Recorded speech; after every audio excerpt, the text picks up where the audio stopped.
Easter morning, bright and sweet, the bunny asked for special treats.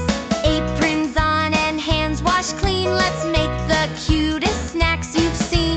Ootery question, are your hands clean and ready to cook?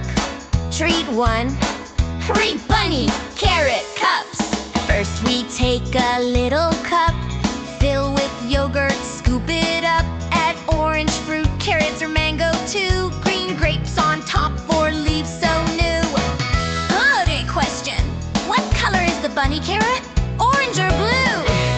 Mix and scoop, 1, 2, 3. Bunny treats for you and me. Healthy, yummy, bright and neat. Let's make our Easter bunny treats.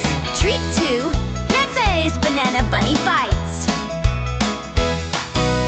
Next we slice a banana round, lay 2 pieces upside down.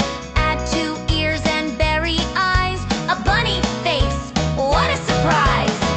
Eared action, can you make bunny ears with your fingers? Slice and place, nice and slow, little bunny faces grow.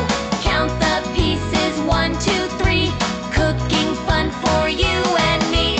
Treat 3, then bunny trail snack mix. Now let's make a bunny trail corn cereal. Don't let it spill! Add raisins, pretzels, a few small treats, mix it gently. Crunch, crunch, sweet! Question, how many scoops should we add? Let's count together.